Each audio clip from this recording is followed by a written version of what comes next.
So the next task we need to perform on our Honda Spada is an oil change. The oil in the bike is at least 4 years old.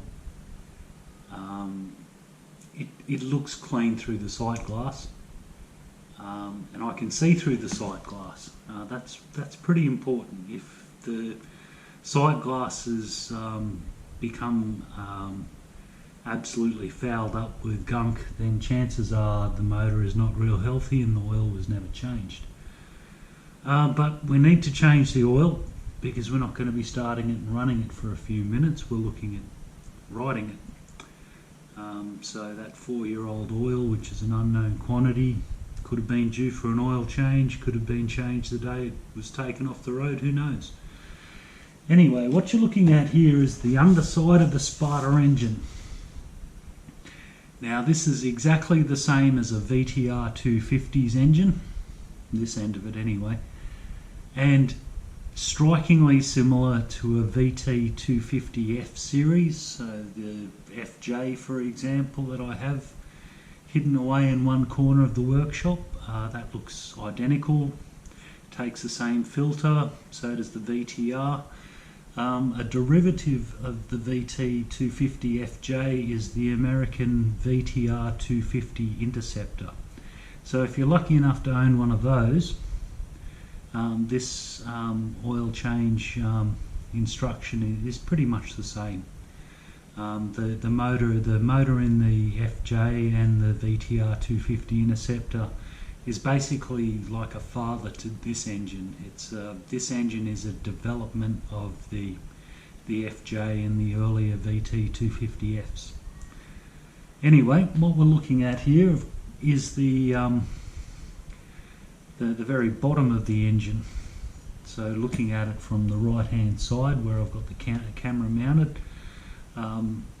what we have there is the oil filter housing, and over here is the drain plug. And I'm having an interesting time navigating because I'm actually looking at through the camera at that rather than the actual looking at the bolt. There's two schools of thought to changing oil. I actually like to let my bikes settle, and my other engines as well, so stone cold, and that way I know that the engine is completely drained back and I'm going to get the most out of it. The downside of this is that the oil will drain very slowly, but if you're patient, it's probably worth the effort just to let it drain sort of naturally and slowly with cold oil, rather than start the engine, warm it up and then have the oil still up in the top end somewhere. It can take a long time to drain back. In amongst all of my toys I have a Hino truck, and it has an 8-litre turbocharged diesel engine in it, and the only time you can accurately check the oil on that motor is first thing in the morning.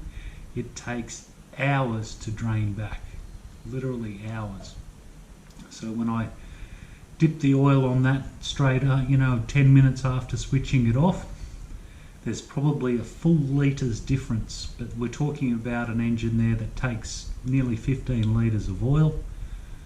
This guy here will probably take about 2.5, I would say at a guess, because we're doing the filter as well.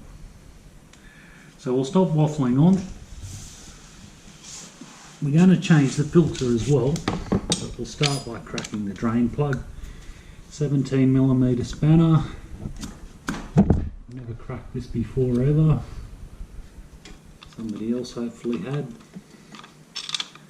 Not the last few years. Oh! You can tell. There we go. I'll loosen that off. And I'll move my drain pan into position. Cut your view off perfectly with my big fat hand. I'm going to pull that drain plug out. Hopefully not drop it into the oil drain pan. And that oil will just flow out by itself.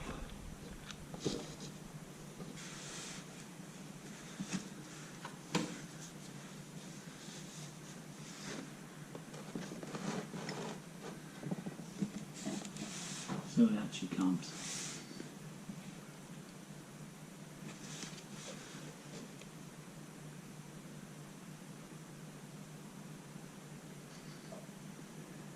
It's definitely got a smell to it, that oil, but it's fairly clean.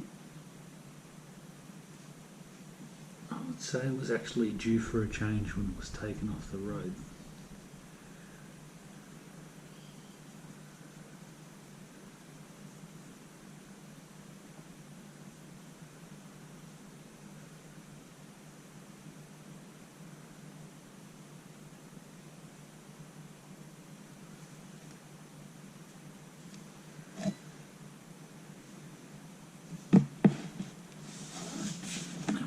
What you didn't see there, by the way, is that when you're working on this end of the motor, it's always a good idea to just clean it off a little bit, so then you're not taking too much of a risk contaminating the engine.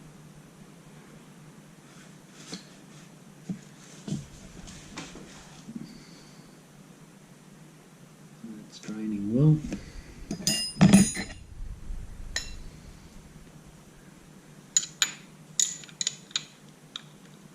This is the filter housing.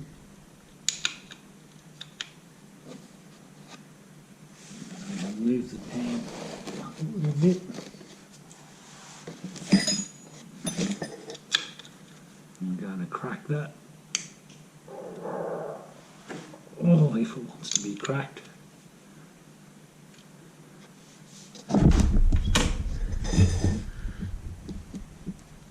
Oh, yes.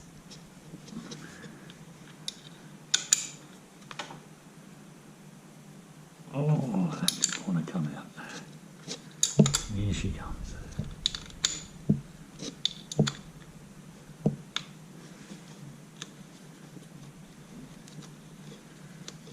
I'm going to get that to the point where hopefully it'll try and drain. There it is.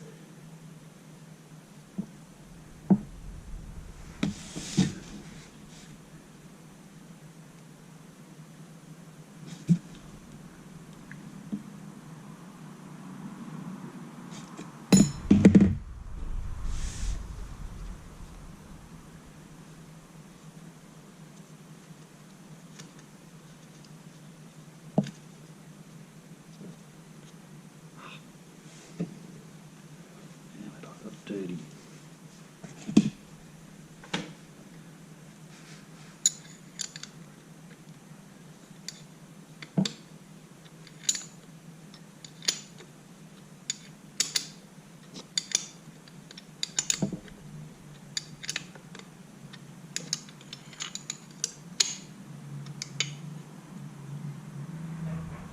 Definitely drain.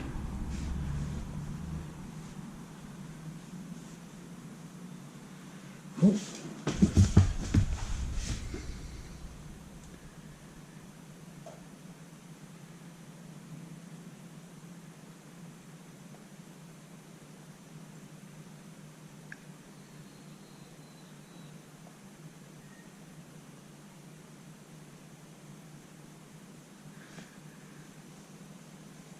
Coming out nice and slow there now.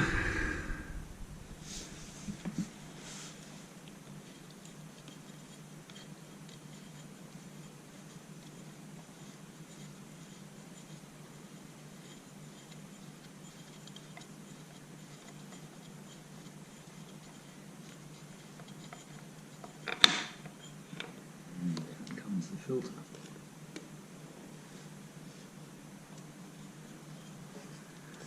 Now what you can actually see above the filter there's a bit of thread. So I'm going to turn that upside down in the pan. And hopefully the oil isn't too deep, but it is. Okay, so that, sometimes you can actually turn them upside down in the pan and let them drain from there. This guy doesn't want to balance and the oil's too deep anyway.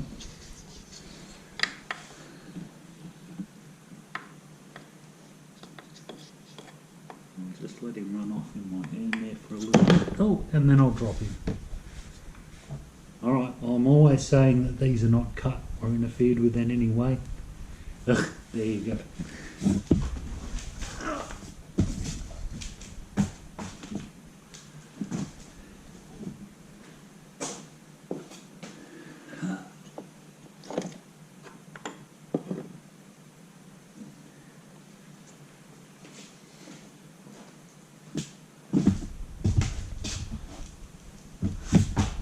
Okay, so that's still draining off. So yep, it's time for a coffee.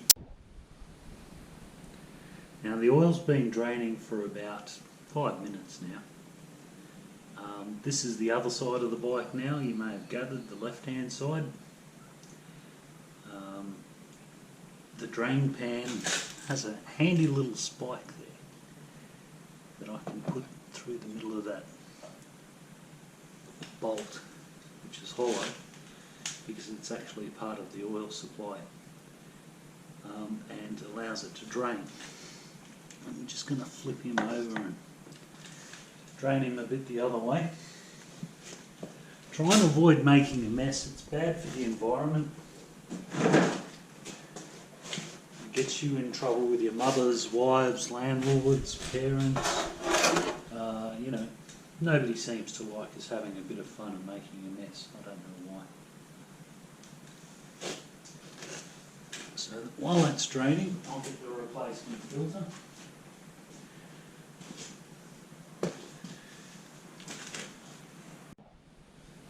So here's our replacement filter.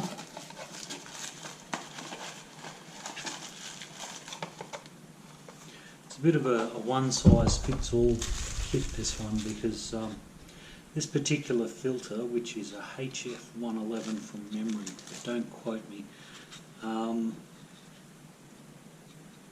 this filter fits a bundle of bikes, the Spada, the VTR, CX500, even some of the V4s, I think. What does the box say? Probably nothing too intelligent.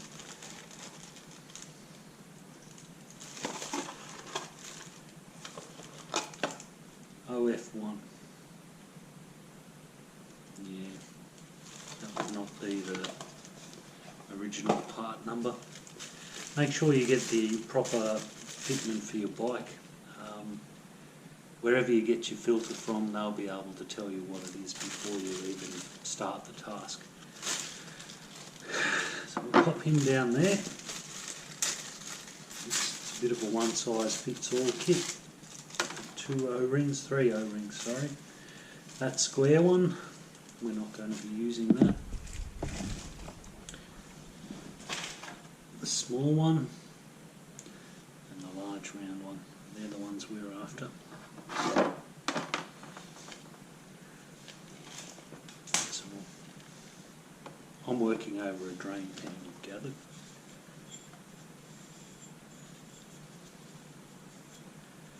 Because I'm not particularly popular if I made a mess.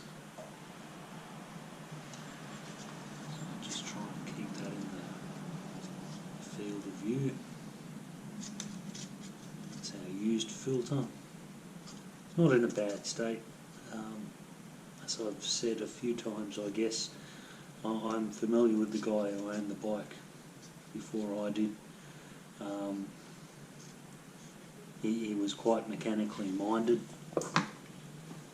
and intent on keeping his machine alive. So we've got a spring there, and then that's our centre bolt.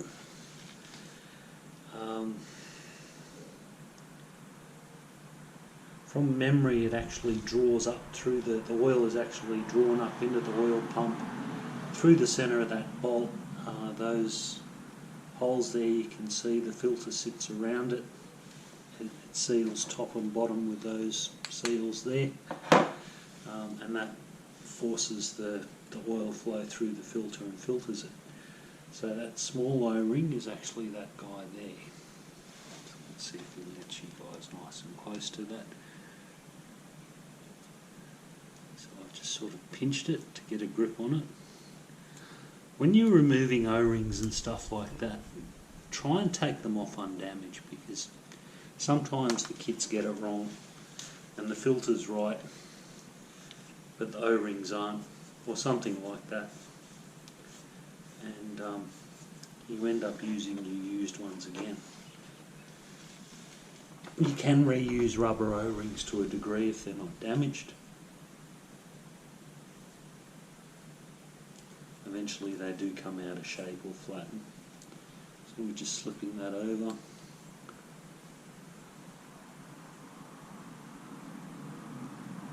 And making sure that it's not inside out or anything like that.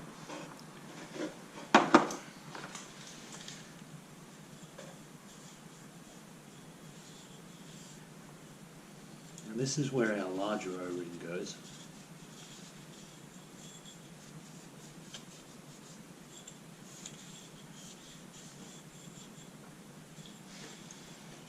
There. You may have, more astute people would have noticed that there's no O-ring in there. So where could that possibly be?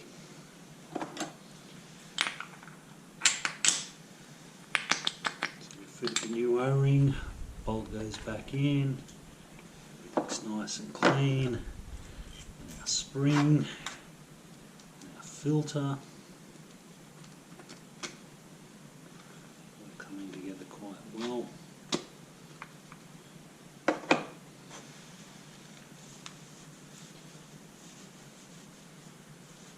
Now I wonder where that O-ring is.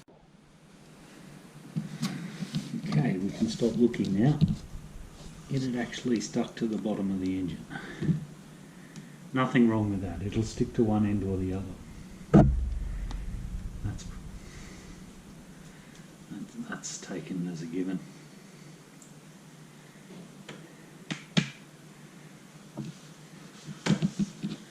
I'm just cleaning the surfaces very carefully there.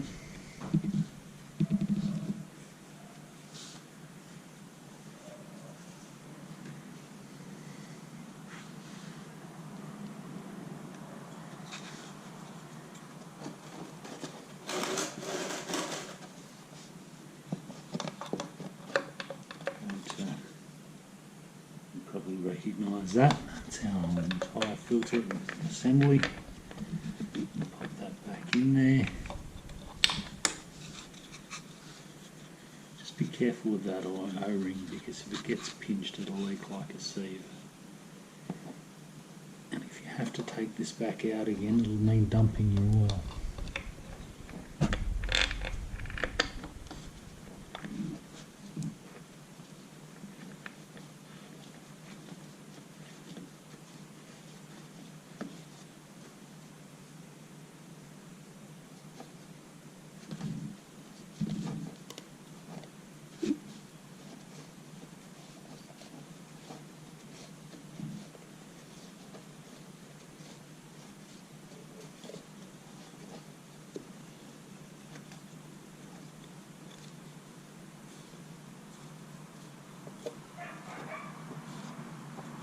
I'm hand tightening that, and eventually that big O-ring will make contact. It has. These will be a 12mm.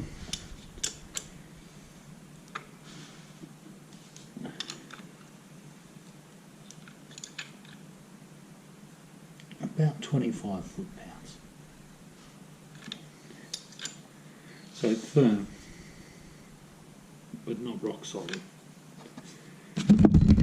We've got our drain plug. Back in that goes.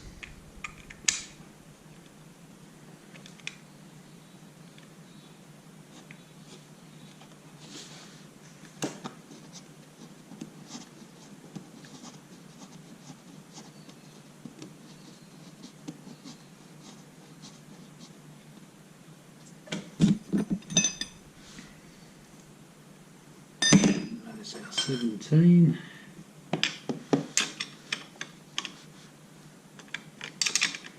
About 20 foot-pounds for this, and then all it has to do is not leak.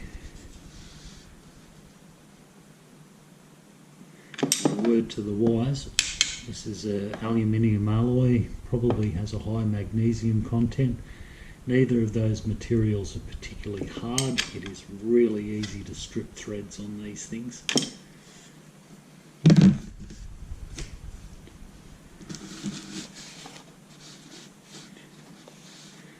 And there we go, oil is out. I'm just cleaning up any mess there so it doesn't drip on the floor.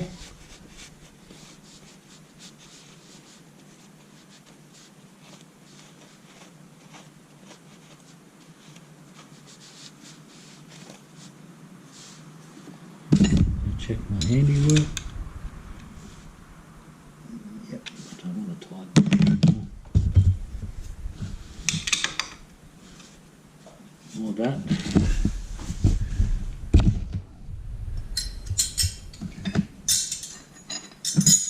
So far so good. Now we have to put some oil in the engine and that's pretty much the job done. Now what I've done next is I've put an object under the stand to try and bring the bike up a little bit more level, a little bit more upright. The oil is checked through a sight glass, which we'll look at in a second, and the sight glass works on the principle that the bike is straight up and down, 90 degrees to the ground. So this sort of gives it a sort of a boost in the right direction. I'm lucky that this welding wire happens to be pretty close to the right thickness. You don't want it to be straight up and down while you're filling it. You want it to be slightly to the stand side, so not quite straight up and down. But you need to be careful because it's easy to knock the bike right off balance, and you don't need to do this. This is just something I like to do. It allows me to just fill the oil, then grab the bar and just tip the bike in the right direction. I can also see the oil level coming up in the sight glass, so I know when to slow down. When you don't do this, if you just leave it at the normal stand position, you sort of got to guess and then tip the bike and then put it back again and then fill it some more, and it gets it's quite interesting. It can get quite interesting when you tip the bike down on you or it falls over, and nothing will make you cry more than knocking your bike off its stand. So you can see there it's not quite straight up and down, but it's close enough. So there's our sight glass there, and there's two marks. There's one mark there on the case, there, and there's another one there, and you should be able to see fairly clearly. That's an upper and lower level mark. Fresh oil change, we want to get it nice and close to the upper level mark, but functional is anywhere between these 2 points. But if you get it to the lower level mark and you're about to go for a 1000k ride, you probably should fill it up, or top it up to the upper level mark. Now this is our filler plug or filler point here. And that should come off nice and easily. Pretty much just a hole to pour oil in. If it doesn't come easily, put a set of pliers on it with the cutting edge in. Don't squeeze hard, and just find that it was put in finger tight and it's just gotten a little bit old and crusty and just that little bit more difficult to turn. But once the filler comes out and goes back in easily, just make a point of putting it in finger tight. Nip it up, but don't overdo it. Just make it so that you can take it on and off as you need to without using a tool. Alright, how lucky is that? So a funnel. Now I'm putting Silcoline Comp 4 10W40. This is Fuchs Motor Oil, FUCHS. You guys have noticed I use this stuff a lot. I'm going to destroy any chance of sponsorship from them by saying this is a fully synthetic oil that I'm putting in there. I prefer a semi-synthetic or a mineral oil. They're my preferences. Everybody is different. I find that full synthetic oils, gearboxes love them. The wear pattern and the cylinder seal, I don't think it's quite the same. You know, you end up with, they seem to be polished bores. You know, they just don't quite make as much power. But that's my opinion. That has no scientific backing whatsoever at all. Now I'm using this for several reasons. One of them is that it just happens to be what I've got enough of lying around in the workshop. I really should go out for a supply run, I guess. The second thing is that I plan to change this oil when the bike's odometer ticks over to 72,500. At the moment it's at 71,548. So that's around about 950 kilometres the thing will travel on this oil, and I expect it, I will then change it at the 72,500 mark, and then at 75,750, if you know what I mean, 77,500, 80,000, 82,500, 85,000, so basically 2,500 kilometre intervals. I want to get this first one out, you know, that first 950 k's or so. I'm just going to use this oil to flush the engine out, basically. I don't see it as being particularly necessary, it's just something that I like to do. It will clean out anything that might have been in there that's settled over the years. But mostly I'm using this particular oil because it's not going to be in there very long, and it just happens to be what I have floating around. So we'll start pouring that in there.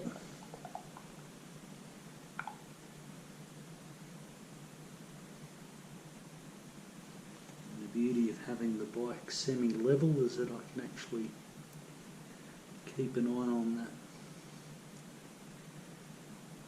window as well, and to see what the oil level is.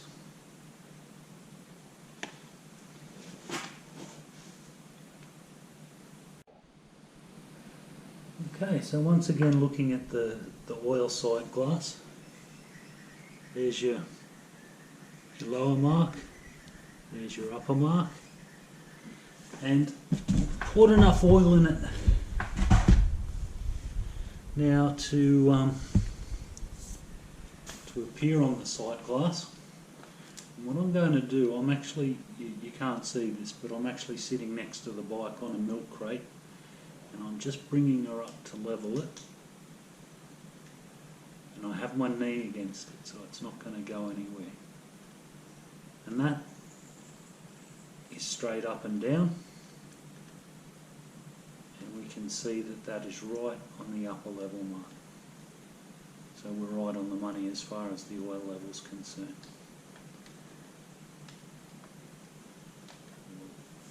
Let that go back down gently.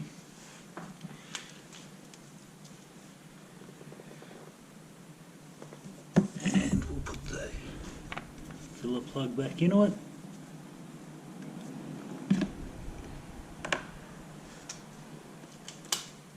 When we go to start this, you might notice that the oil will just simply go away.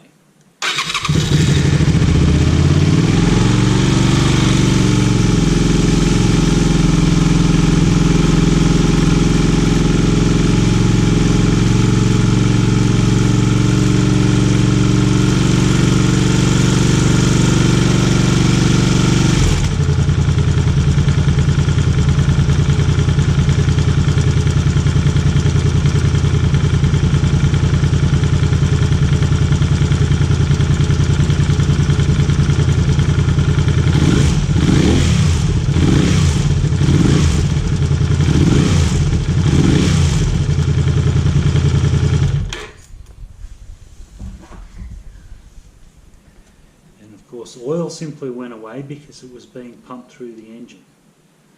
And what we need to do now is to let that sit and drain back for maybe 5 or 10 minutes to give us a more accurate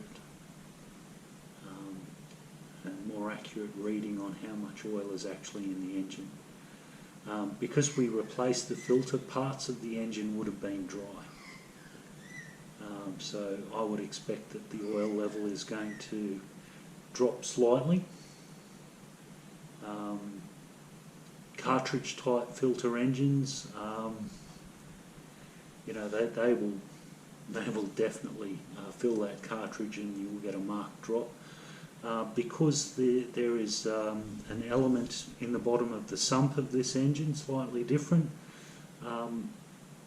If that element allowed oil to pass, and that's likely while we were filling it up, then the oil level would have you know, been fairly accurate through the sight glass.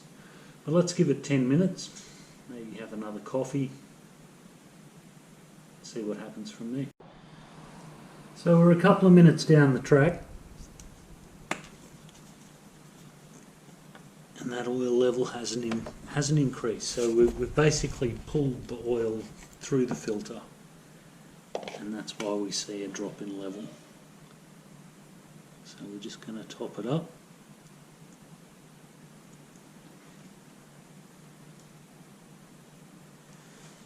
Now you saw the oil fall away when I started the bike, and that's an indication that, of course, the motor is sucking the oil in and pumping it around the engine. When you start the bike, keep an eye on the oil pressure light as well. If that doesn't go off within a few seconds, that is something to be concerned about. Okay, so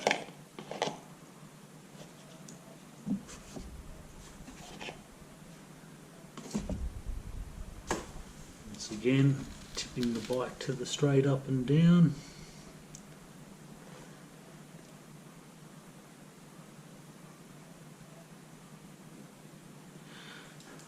Trying to be a little bit more accurate about this because this is the running level. I knew that it wouldn't increase when we started it. It doesn't magically find oil.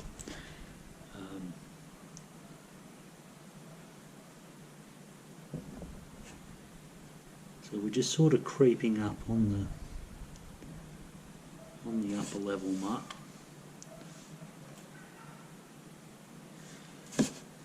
Still going.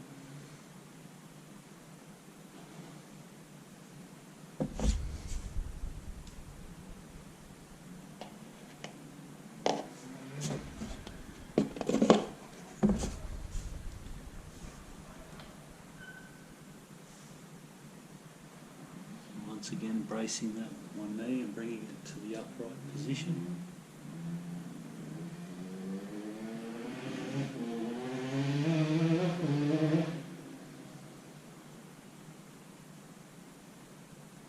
And that's pretty good.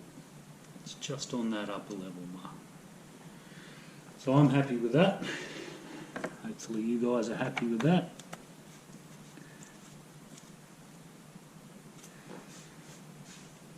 Main points to remember: definitely don't just chuck in a litre and then start it. Get it to that upper level mark. Start her up. Now let it pull the oil through. Make sure your oil pressure light goes off. Run it for 10-15 seconds. Turn it off. Let it settle for 5 or 10 minutes, depending on your engine. Every engine's different. This one, 5 minutes seems to be enough. 10 minutes is better. And then top it up to the upper level mark. And at least if you know that it's right up on the upper level mark, rather than just sort of going, oh, it's between the two marks, it's close enough, you'll be able to tell if it's using oil or not.